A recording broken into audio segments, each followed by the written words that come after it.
The call came in just after sunset. A frantic, barely comprehensible voice broke through the static on a 911 operator's headset. "There's been a shooting. Please, we need help. He's down. He's not moving. Oh my God, there's blood everywhere." In the background, the sounds of screaming guests, a woman's uncontrollable wail, and the metallic echoes of sirens slicing through the chaos filled the air. Though the dispatcher struggled to extract details from the distraught caller, one thing was unmistakably clear. A wedding had turned into a crime scene. The venue, once a picture of elegance with its floral arrangements and soft candlelight, now resembled a nightmare. Red and blue police lights bounced off white tablecloths, while shattered champagne flutes glistened on the pavement. Guests huddled in small groups, their faces etched with shock and disbelief. At the center of it all, the bride stood frozen, her wedding dress stained with the blood of the man she had just married. Just feet away from where their first dance should have been, the groom lay motionless, draped in the same suit he wore to say "I do." His chest, which had been rising and falling with laughter moments before, was now eerily still. The expanding pool of blood beneath him made it clear. There was no coming back from this. This was no case of a robbery gone wrong or the work of an anonymous gunman. It was calculated, deliberate, and personal. The shooter was none other than the mother of his children, a woman who once loved him, who had shared a home, a history, and two young kids with him. On the day he vowed forever to someone else, she ensured that he would never live to see it through. This is the story of Landon Pierce Callahan, a 36-year-old Texas correctional officer who believed he was stepping into a new life, only to be ambushed by a past he thought he had left behind. Landon had dedicated the last decade of his life to maintaining order in one of the state's most notoriously overcrowded prison facilities. Known for his discipline, structure, and unwavering resilience, he was respected not only by his colleagues but also by the inmates he supervised. Born and raised in Houston, Texas, he was the eldest of three siblings, raised by a single mother who worked two jobs just to keep food on the table. Early on, he learned that nothing in life came easily. His mother instilled in him the importance of hard work, a lesson that drove him to excel even when others slacked off. After high school, he enlisted in the military, serving 4 years before returning home with a renewed sense of discipline and purpose.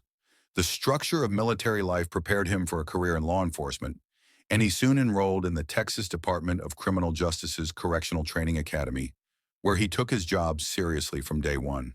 To the outside world, being a correctional officer might seem like just another job, but within the prison walls, it was a daily battle of mental and physical endurance. Landon understood that his role wasn't merely about keeping prisoners in, it was about maintaining order in an environment where chaos could erupt at any moment. He earned a reputation for commanding respect without resorting to intimidation or excessive force, believing in fairness and treating everyone with dignity, even those who had squandered their lives through crime. Outside of work, however, it was the man he was that made him truly loved. Friends described him as loyal and funny, the kind of guy who would give you the shirt off his back if you needed it. His family saw him as the glue that held them together, a responsible, protective figure. To his mother, he remained the boy who had stepped up as the man of the house when his father left. And to his two young children, he was simply dad. This tragic night transformed what should have been a celebration into a scene of unthinkable betrayal and heartbreak. A stark reminder that sometimes the past never truly stays buried. Long before Landon ever envisioned himself walking down the aisle toward the woman he believed would be his forever, there was someone else, a woman who had already carved a deep, unshakable place in his life. Her name was Danielle Riggins, and for nearly 8 years their lives had been intertwined through shared history, children, and unresolved emotions. Landon had 2 children with Danielle, a 7-year-old son, Maddox Riggins, and a 4-year-old daughter, Ivy Riggins. Their relationship had started like many young romances, fast, passionate, and full of promises. They met through mutual friends, and that connection quickly escalated into something serious. Before long, they became inseparable, their lives blending together in a way that felt almost fated. Landon was captivated by Danielle's charm. Her fiery spirit and unwavering confidence drew him in. She was ambitious, sharp-tongued, and fiercely independent, a woman who never waited for permission to pursue what she wanted. For a while, their love story unfolded through late-night conversations, shared dreams, and the belief that their bond could withstand anything. Then came their first child, Maddox, and with his arrival, the pressures of responsibility began to erode the ease of their early romance. Although love lingered, stress and unspoken resentments grew. By the time their daughter Ivy was born, the fractures in their relationship were too deep to ignore. Arguments became more frequent and the silences between them more telling.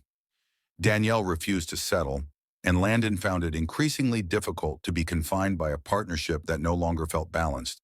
Their breakup was inevitable, messy, and far from clean, yet their shared children and history ensured that the past would always remain a part of them. For Landon, moving on was not easy, but he was determined to build a better life for himself and his kids.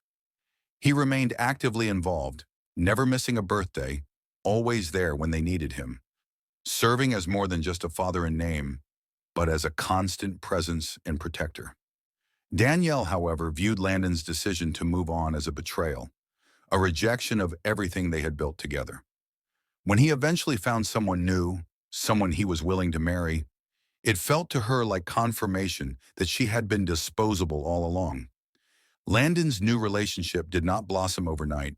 For a long time after the breakup, he was hesitant to open his heart again, mindful that as a father, dating with children meant every decision carried consequences beyond himself. Then he met Jane Winslow, the woman who would eventually become his bride. Jane carried herself with quiet grace, drawing people in without needing to be the center of attention. At 32, she had built a life she was proud of as a pediatric nurse, dedicating her days to caring for sick children and offering comfort to worried parents. Growing up in a small town in North Carolina under the care of a single mother, Jane learned the value of hard work, kindness, and the necessity of choosing peace over chaos. Perhaps it was these qualities that drew Landon to her. Their first meeting was unremarkable, a routine stop at a local coffee shop during a break from his exhausting shifts at the correctional facility. Landon, intent on finishing his coffee quickly, barely noticed Jane until, just as she stood to leave, her purse slipped off the chair and spilled its contents onto the floor. Without hesitation, Landon knelt to help her gather her things. It was a brief, polite exchange between strangers, but when he reached for the book she had been reading, something about it caught his attention. He had read that same novel years ago while stationed overseas. That small detail sparked a conversation about books, work, and the experiences that had shaped them both. What began as a few passing words stretched into an hour, and by the time Jane realized she was running late, Landon already knew he wanted to see her again. Their story didn't begin with grand gestures or elaborate setups.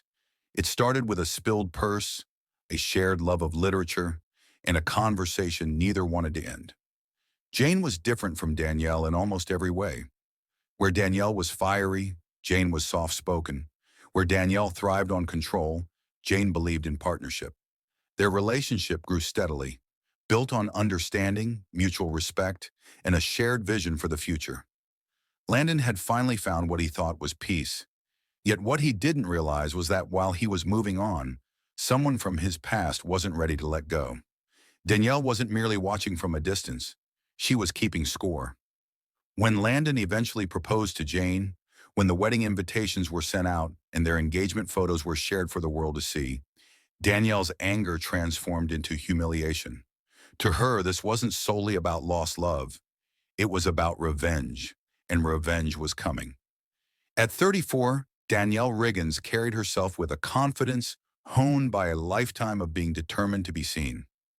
Born and raised in Baton Rouge, Louisiana, in a family that valued strength above all, she was the only daughter in a household where her two older brothers were given free rein, while she was expected to be perfect.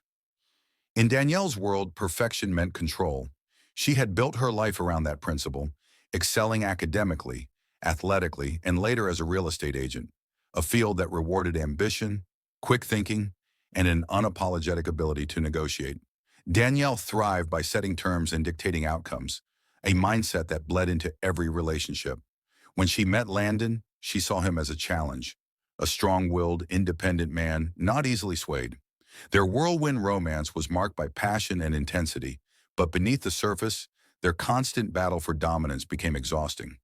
When Danielle became pregnant, she saw motherhood as another extension of her control.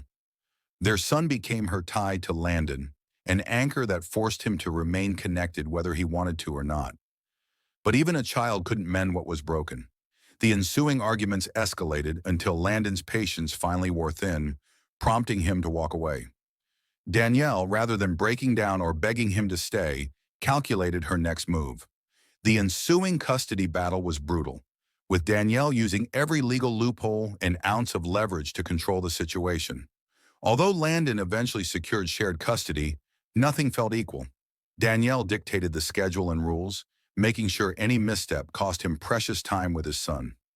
For a while, things were manageable, if not perfect. Then Landon met Jane. At first, Danielle dismissed Jane as just another temporary distraction, another woman who would eventually fade away. But when it became clear that Jane was not fleeting, Danielle's patience ran out. Subtle digs and reminders that Landon had responsibilities soon escalated into sudden schedule changes, missed calls, and excuses for why their son couldn't visit on Landon's weekends. When Landon proposed to Jane, everything shifted. Danielle didn't erupt with anger or loud accusations. She went silent, and that silence was more dangerous than any outburst. Danielle was not one to let things go. While Landon planned his wedding with Jane, Danielle was preparing for war. The day of the wedding was meant to be perfect. On a crisp autumn morning in Baton Rouge, the sun rose, casting a golden glow over the city, a day that brides dream about, with cool but comfortable air and an uninterrupted stretch of blue sky. In the early hours, Jane Winslow awoke with her heart fluttering in anticipation as she prepared for the moment she had longed for, marrying Landon. Meanwhile, Landon Pierce Callahan was getting married, a fact that made Danielle's blood boil. For weeks, Danielle had maintained a calculated silence, letting everyone believe she had accepted her place in the background, free from further conflict over custody or their shared past. But internally, something far more dangerous had been festering. The wedding took place at an elegant estate on the outskirts of the city, a venue chosen for its charm and seclusion. White chairs lined the grassy aisle, and delicate floral arrangements framed the altar where Landon and Jane would exchange vows. Guests arrived in their finest attire, smiling and laughing, unaware of the storm that was brewing just beyond the picture-perfect scene. Inside the bridal suite, Jane stood before a full-length mirror, delicately adjusting the lace sleeves of her dress as her bridesmaids fussed over small details, and her mother held her hands with misty-eyed pride. A few miles away, Landon was surrounded by his groomsmen, exchanging last-minute advice and adjusting his tie. He was not nervous about marrying Jane. He was sure she was everything he had ever wanted, steady, kind, and a partner for life. The ceremony began just after noon. As Jane walked down the aisle, radiant and glowing, Landon's breath caught at the sight of her. With vows exchanged and rings slipped onto their fingers, the officiant declared, "You may kiss the bride," prompting cheers from the assembled guests. Amid the joy and celebration, hidden away from view, Danielle watched in silence, her presence a dark counterpoint to the happiness unfolding before her eyes. By mid-afternoon, the reception was in full swing. The newlyweds shared their first dance, swaying in each other's arms as soft music played in the background. Glasses clinked, laughter echoed, and heartfelt speeches filled the room. Landon barely glanced at his phone throughout the day, unaware of the missed calls and urgent text messages from Danielle. Messages he ignored, messages that might have warned him of what was coming. As the celebration reached its peak, guests raised their glasses in jubilation, completely immersed in the joy of the moment. Later that evening, seeking a brief respite from the crowded room, Landon stepped outside into the crisp air. The sky was streaked with the fading light of dusk, and he believed he was alone. Yet in the distance near the parking lot, a solitary figure stood waiting, a familiar presence from his past. Danielle had positioned herself with unwavering resolve, having spent weeks calculating every move and waiting for the right opportunity. Unaware of the danger, Landon walked toward the reception area, his mind filled with thoughts of his new wife, the future they had planned, and the life he was about to begin. In those fleeting moments, nothing could have prepared him for what was to come. A sharp gunshot shattered the evening calm, echoing across the open space and sending birds scattering from nearby trees.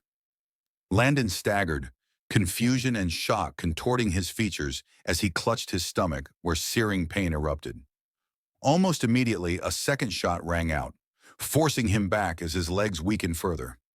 Inside, the sounds of celebration continued for a brief, terrible moment, while Danielle remained steady outside, her grip on the weapon unyielding, her purpose clear, her resolve absolute. Then a third shot cut through the air, and Landon collapsed onto the pavement, blood pooling around him as the world around him blurred into a distant hum. Footsteps pounded on the concrete as a guest, having stepped outside for air, stumbled upon the horrifying scene. Panic erupted instantly. The doors to the reception burst open as guests poured out, their once joyful expressions twisting into horror.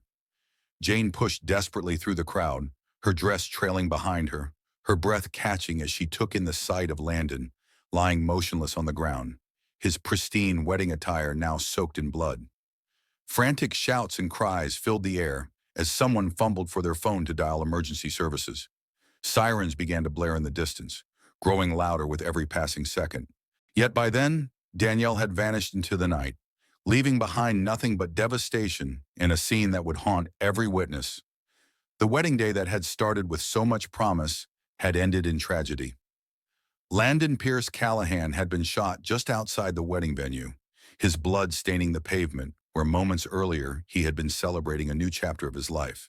The chaos inside had turned to stunned silence, interrupted only by the frantic calls to 911 and the panicked screams of guests who had just witnessed the unthinkable. But as paramedics rushed to the scene and officers secured the area, one question loomed over everything: who had done this, and why? It didn't take long for law enforcement to turn their attention to Danielle Riggins. Her history with Landon was no secret. The custody battles, the heated arguments, the resentment that had festered between them, it all pointed in one direction. But suspicion alone wasn't enough. Investigators needed hard evidence, and they wasted no time gathering it. Witnesses came forward almost immediately. Some had seen a figure lurking near the parking lot before the shooting, someone who seemed out of place among the well-dressed wedding guests. Others had noticed Danielle's car parked just down the street from the venue, even though she had no reason to be there. A few admitted they had seen her earlier in the day, watching from a distance as if waiting for the perfect moment. Then came the security footage. The venue's cameras had captured a vehicle matching Danielle's driving past the entrance multiple times before stopping just outside the side exit. A figure had stepped out, lingering in the shadows. The grainy footage wasn't enough to confirm her identity outright, but it was a start. Phone records painted an even clearer picture. In the hours leading up to the wedding, Danielle had made several calls, none of which were to Landon. Instead, she had reached out to friends, venting frustrations, sending messages filled with anger and bitterness. Some of those messages were direct threats, sent in the heat of emotion. Investigators combed through them carefully, piecing together a timeline of her rage leading up to the crime. A search of her home turned up even more damning evidence. The clothes she had been wearing earlier that day were found shoved into a laundry hamper, still smelling of gunpowder residue. A handgun, registered in her name, was missing from the case where she normally stored it. And when detectives questioned her, her responses were anything but reassuring. Danielle didn't run. She didn't try to disappear. When officers arrived at her door, she greeted them as if she had been expecting them. Her demeanor was calm, almost rehearsed.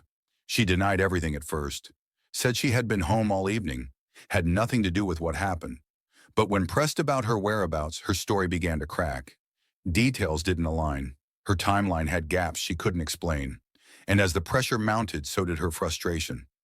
Then came the final piece of evidence: a witness, someone who had seen everything unfold. The moment Landon had stepped outside, the confrontation, the gunshot, the testimony was chilling, leaving no doubt about what had happened. Danielle Riggins had planned this. She had watched as Landon built a life without her, as he prepared to marry someone else, and she hadn't been able to let it go. It hadn't been a crime of passion. It had been a decision, a deliberate act of revenge carried out in cold blood. And now, there was nowhere left for her to hide. The courtroom was tense, thick with the weight of what had been lost. On one side, Landon Pierce Callahan's family sat in silent grief, his mother clutching a photo of her son, of the life he was supposed to have. On the other, Danielle Riggins sat at the defense table, her expression unreadable. The woman once known as his partner, the mother of his child, was now the defendant in a case that had gripped the public. The prosecution built their case with precision. They outlined the months leading up to the murder, painting Danielle as a woman who had spiraled into obsession. They presented her pattern of behavior, how she had followed Landon and Jane, how she had sent messages filled with resentment, how her anger had steadily transformed into something more dangerous. Phone records, surveillance footage, and expert testimony formed an airtight case. Every detail pointed to one thing. This wasn't a crime of passion, it was premeditated. Witnesses took the stand. Friends spoke of Danielle's fixation on Landon's new life, how she couldn't let go. An investigator detailed how the gun had been reported missing from her home just days before the wedding. A forensic analyst confirmed that gunshot residue had been found on her clothing. The case seemed irrefutable. The defense, however, had its own strategy from the outset. Their approach was not about proving Danielle Riggins' innocence, but about reframing the narrative entirely. They argued that Danielle had been emotionally unstable, struggling under the weight of single motherhood while watching the father of her child move on so publicly. Rather than painting her as a cold-blooded killer, they depicted her as a woman abandoned and discarded, emphasizing how rushed Landon's engagement had been and how his wedding had served as a painful reminder of everything she had lost. Then came the twist. The defense presented a psychologist who testified that Danielle had been suffering from extreme emotional distress, bordering on psychosis. Records of past therapy sessions, discussions of postpartum depression, and evidence of untreated mental illness were introduced to support the claim that, in her fractured state, she hadn't set out to commit murder. She had only intended to confront Landon. The argument was that things had escalated in the heat of the moment, transforming a moment of emotional breakdown into an irreversible tragedy.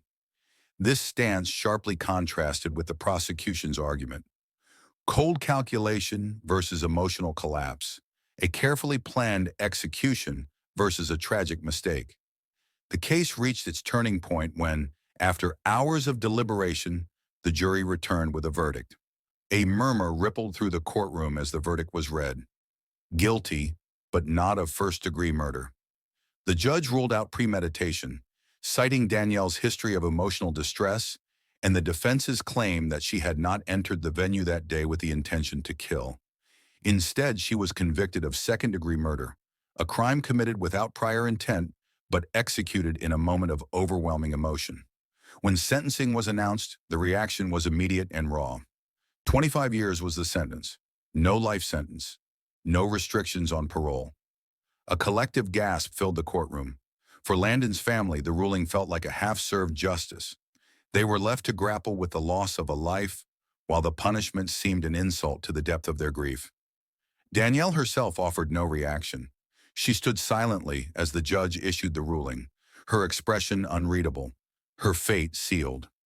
Outside the courthouse, opinions were deeply divided. Some believed the sentence was far too lenient, arguing that a life had been taken and the punishment should reflect that irreversible loss. Others viewed the case as inherently complex, where the lines between emotion, mental health, and crime were blurred. The debate raged on. Had justice truly been served, or had Danielle Riggins, even in the end, managed to manipulate the outcome?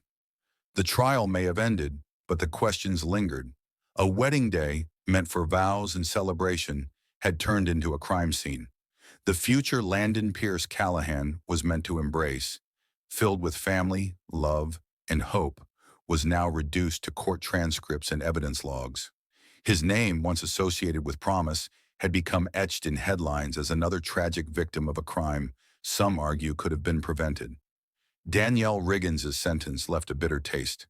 25 years, hardly the maximum penalty, felt insufficient to those who believed every warning sign had been there. The downward spiral, the obsessive behavior, the unheeded red flags. For Landon's family, for Jane, who had lost the man she dreamed of growing old with. And for everyone who saw this as a preventable tragedy, the verdict remained a source of deep, unresolved anger. Could this tragedy have been stopped? The court of public opinion remains just as divided as the jury was. Some argue that Danielle was so deeply unstable that her mind fractured under the weight of loss and rejection. Others see through the defense's argument, insisting that she had meticulously planned every moment and that her emotional breakdown was nothing more than a calculated strategy to escape a harsher sentence. One thing is clear: Landon is gone, and nothing can bring him back.